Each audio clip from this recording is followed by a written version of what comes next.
अस्सलामुअलैकुम दोस्तों, मेरा नाम है असीम शफकत और आप देख रहे हैं हंसी टीवी।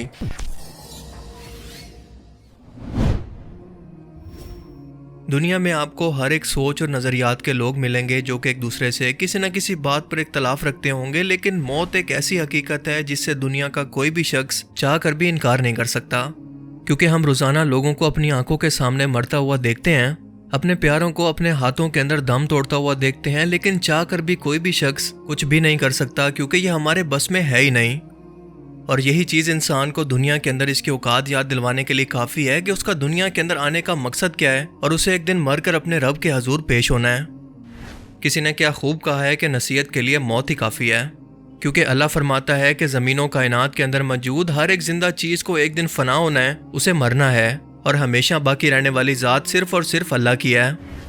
अल्लाह के रसूल सल्लल्लाहु अलैहि वसल्लम ने फरमाया कि कब्र इंसानों के इम्तिहान की पहली मंजिल है और जो इस इम्तिहान के अंदर कामयाब हो गया वो हमेशा के लिए कामयाब हो गया, क्योंकि उसके लिए हमेशा की जन्नत है। और जो शख्स इस पहले इम्तिहान के अंदर नाकाम हो गया उसके लिए हमेशा की नाकामी है, यानी हमेशा की जहन्नुम।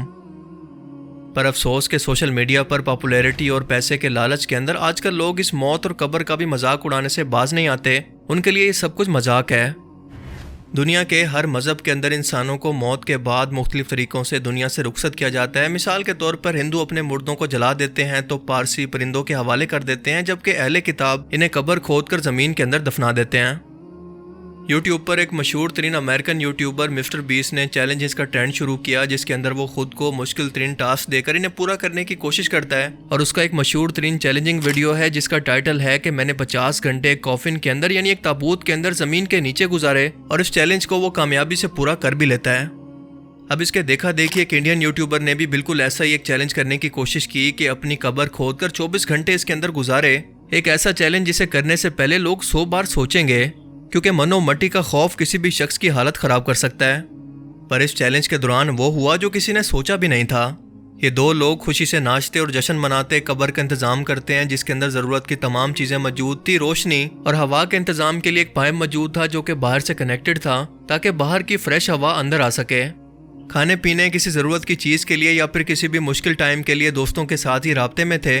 चैलेंज का आगाज होता है और शुरुआत के अंदर सब कुछ ठीक चल रहा था और इसका कहना था कि वो घर से ज्यादा इस कब्र के अंदर सुकून महसूस कर रहा है। ये बहुत ही कंफर्टेबल जगह है।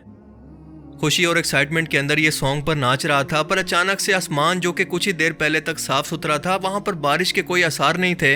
देखते ही देखते आसमान का रंग बदलने लगा, तेज हवाएं चलने लगी और आंधी ने हर तरफ से इनको घेर लिया। तेज हवा और मुसलसल तूफानी बारिश ने इनके खेमे और इनके तमाम सामान को उखेड़ कर यहाँ वहां बखेर दिया। हर तरफ बस तबाही का मंजर नजर आने लगा। मुसलसल तूफानी बारिश का पानी इसके इकलौते पाइप के अंदर दाखिल हो गया जहां से ये सांस ले रहे थे। बस ये देखना था कि इन्हें हकीकत के अंदर अपने सामने मौत नजर आने लगी। और फिर अचानक से सब कुछ बदल गया, क्योंकि मनो मट्टी के नीचे ये पानी और बिजली के साथ आहिस्ता आहिस्ता पानी के अंदर डूब रहे थे। और जाहिर है कि इस सूरत हाल के अंदर जो शख्स जितना भी मजबूत हो अपने असाब पर इस सूरत हाल के अंदर काबू नहीं रख सकता।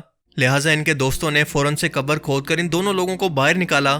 खैर इन्हें हॉस्पिटल ले जाया गया, जिसके बाद इन्हें एहसास हुआ कि मौत या कब्र कोई मजाक नहीं है। अल्लाह ने इसे लोगों के लिए इबरत और नसीहत बनाया, और जब भी कोई शख्स इसका मजाक बनाकर दुनिया को दिखाता है तो अल्लाह ताला की ज़ात भी जलाल के अंदर आ जाती है, जैसा कि इस केस के अंदर हुआ। क्योंकि मौसम और कुदरती आफात इंसानों के बस के अंदर तो है ही नहीं, बल्कि ये सिर्फ और सिर्फ अल्लाह की कुदरत है। ये सब कुछ उसके बस में है। तो गाइस आज फाइनली कर रहे हैं भाई buried alive for 24 hours challenge. हम ना गाइस जमीन के अंदर भाई जिंदा दफन हो जाएंगे। तो गाइस फाइनली नीचे जा रहे हैं। चलो भाई गाइस ये बोल सकते हैं कि हम ना भाई अंडरग्राउंड छुट्टी मनाने आए हैं। मतलब ये देख लो गाइस छोटा सा रूम है, अगर मिट्टी आती है ना तो हमने वैक्यूम क्लीनर भी रख रखा है, छोटे वाला स्पीकर भी मंगा लिया है अपना, तो चलाते इसको नाचते।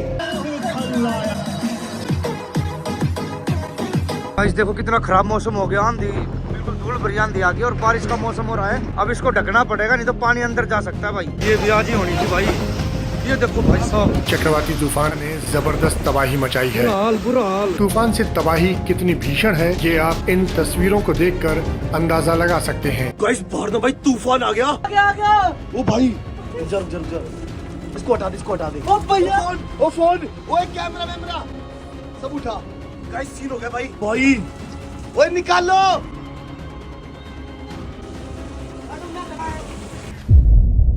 मौत के बाद के मामलात का ताल्लुक क्योंकि आलम बरज़ख के साथ है और ये रूहानी दुनिया का मामला है, लिहाजा मादी दुनिया से कोई भी इंसान चाह कर भी जितने मर्जी जदीद इंस्ट्रूमेंट की मदद से आलम बरज़ख के मामलात को नहीं देख सकता कि इंसान की रूह के साथ या इंसान के जिस्म के साथ क्या मामलात होते हैं। लिहाजा जिस शख्स ने भी ऐसा करने की कोशिश की, मिसाल के तौर पर कई साइंटिस्ट ने कब्र के अंदर कैमरास, सेंसर और ऑडियो इंस्ट्रूमेंट्स लगाकर ये मामलात जानने की कोशिश की, लेकिन चाहकर भी वो कुछ भी नहीं जान पाए, क्योंकि हमारी इस मादी दुनिया का रूहानी दुनिया से पर्दा रखा गया है जो कि सिर्फ और सिर्फ क़यामत के दिन ख़त्म होगा। और अगर ऐसा ना होता तो ये दुनिया इम्तिहान कैसे होती।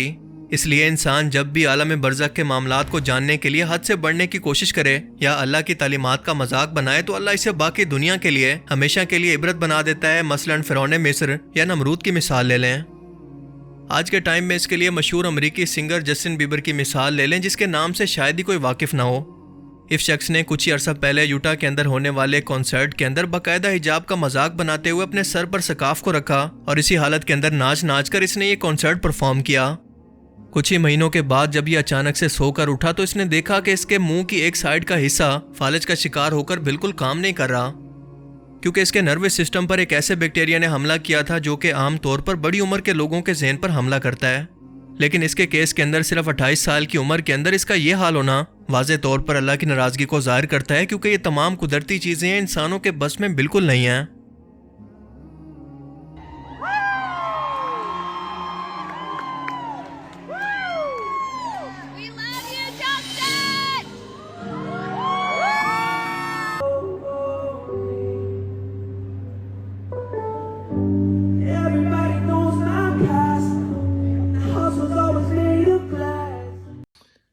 Hey everyone, Justin here.